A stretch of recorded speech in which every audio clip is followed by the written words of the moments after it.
बुद्ध ने कहा था कि एक खूंखार जंगली जानवर की तुलना में एक दुष्ट मित्र ज़्यादा खतरनाक होता है। इसलिए उससे ज़्यादा डरना चाहिए, क्योंकि जानवर तो केवल आपके शरीर को नुकसान पहुंचाता है, लेकिन धोखेबाज मित्र आपकी बुद्धि को नुकसान पहुंचाता है। बुरे लोग ही आपको ऐसी दशा में ले जाते हैं जहां आपको लगने लगता है कि ये दुनिया बहुत बुरी है, अब यहाँ जीकर भी क्या फ़ायदा है। और ऐसा तब होता है जब आपके साथ विश्वासघात होता है, आपको धोखा दिया जाता है। और धोखा भी तभी दिया जाता है जब आप किसी पर अंधा विश्वास कर लेते हैं। आज की कहानी में हम ऐसे ही लोगों के बारे में चर्चा करेंगे, तो ये जानने के लिए कहानी के अंत तक बने रहें। तो शुरू करते हैं आज की कहानी। एक नगर में एक व्यापारी रहता था। एक समय में वह उसकी गिनती नगर के बड़े व्यापारियों में की जाती थी, लेकिन अब वह सिर्फ नाम का ही सेठ रह गया था। उसका व्यापार बंद होने के कगार पर था। उसके ऊपर बहुत सारा कर्जा हो गया था और उसकी इस हालत का कारण उसका स्वभाव था। वह बहुत ही शांत और भोला था। वह किसी भी बातों में बड़ी आसानी से विश्वास कर लेता था। उसके इसी भोलेपन का फ़ायदा लोगों ने उठाया। किसी ने उससे पैसे उधार लेकर उसे लौटाया ही नहीं। कुछ लोगों ने ज़मीन और व्यापार पर कब्ज़ा कर लिया। सेठ पहले इन सब बातों को समझ नहीं पा रहा था, लेकिन बाद में उसे अपनी गलती का एहसास होने लगा था। जिन्हें वह अपना समझ रहा था, उनकी सच्चाई का पता चला। अब सेठ खुद को कोसता रहता था और तनाव का शिकार हो गया था। सेठ ने अपनी परेशानियों को दूर करने के लिए हर संभव प्रयास किया। जो जैसे बताता था, सेठ वैसे सभी कार्य करता था। सेठ ने सभी तरह पूजा पाठ, यहाँ तक कि सभी संत महात्माओं के पास जाता और उनके द्वारा बताए गए सभी उपाय भी करके थक चुका था। सोच सोचकर उसकी आंखों के नीचे काले घेरे हो गए थे।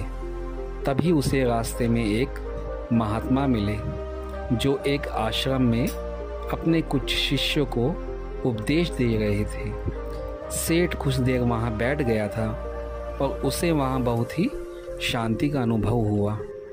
तभी सेठ ने अपनी सारी परेशानियाँ उस महात्मा को बताई। महात्मा ने शांतिपूर्वक सेठ की सारी बातें सुनी। महात्मा ने कहा, आज मैं तुम्हें सिखाऊंगा कि कैसे तुम लोगों से जो चाहते हो वह सब हासिल कर सकते हो। मेरी बात ध्यान से सुनो। जो लोग तुम्हें अपनी बात को बार बार समझाने का प्रयास करते हैं, तुम्हें उन पर ध्यान देना चाहिए। ऐसे लोग शब्दों के जाल में फंसाकर तुम्हारा फ़ायदा उठाते हैं। लोगों को कभी अपनी ज़रूरत और कमज़ोरी के बारे में नहीं बताना चाहिए, क्योंकि ऐसे लोग तुम्हारी ज़रूरत और तुम्हारी भावनाओं का फ़ायदा उठाते हैं। अपनी बात को जारी रखते हुए महात्मा ने सेठ को बताया कि व्यक्ति को अपने जीवन क्या बात नैतिक है और क्या अनैतिक है, इसका फैसला स्वयं करना होता है। किसी भी बात पर विश्वास करने से पहले उस काम या बात की सत्यता की जांच अवश्य करनी चाहिए कि यह बात कितनी सत्य है, कितनी प्रामाणिक है। अगर तुम सत्यता की जांच नहीं करोगे तो तुम्हें धोखा मिलने की संभावना बनी रहेगी। तुम बहुत अधिक भोले हो। जीवन में इतना भोलापन दूसरे लोग उसका फ़ायदा ही उठाते हैं। तुम्हें वास्तविकता, भावनात्मक चीज़ों का संतुलन बनाना चाहिए। महात्मा आगे कहते हैं कि किसी भी व्यापार को आरंभ करने से पहले, उस व्यापार में अपनी पूंजी लगाने से पहले उस व्यापार के बारे में संपूर्ण जानकारी होना चाहिए। उस व्यापार के बारे में सभी बातों को अच्छी तरह से सीखना चाहिए और उसमें अनुभव प्राप्त होना चाहिए। सब कुछ सीखने के बाद ही तुम्हें वह व्यापार शुरू करना चाहिए। ऐसे ही किसी की सलाह देने मात्र से ही उस व्यापार में अपनी पूंजी नहीं लगानी चाहिए। आगे महात्मा बताते हैं कि तुम्हें किसी से भी कोई वस्तु या पैसे लेने से पहले यह सुनिश्चित करना होगा कि क्या तुम्हें सच में उस वस्तु की आवश्यकता है भी या नहीं, क्योंकि भविष्य में अपनी उस चीज़ के बदले वह व्यक्ति अपना एहसान दिखाकर तुमसे कुछ भी ले सकता है। इसलिए प्यार से समझाकर तुम उस वस्तु को लेने से इनकार भी कर सकते हो। याद रखना, हमारा मन कल्पनाओं से भरा होता है, इसलिए हमारी कोई भी मन में सोची हुई बात भविष्य में सच होगी, इसकी बहुत कम संभावना होती है।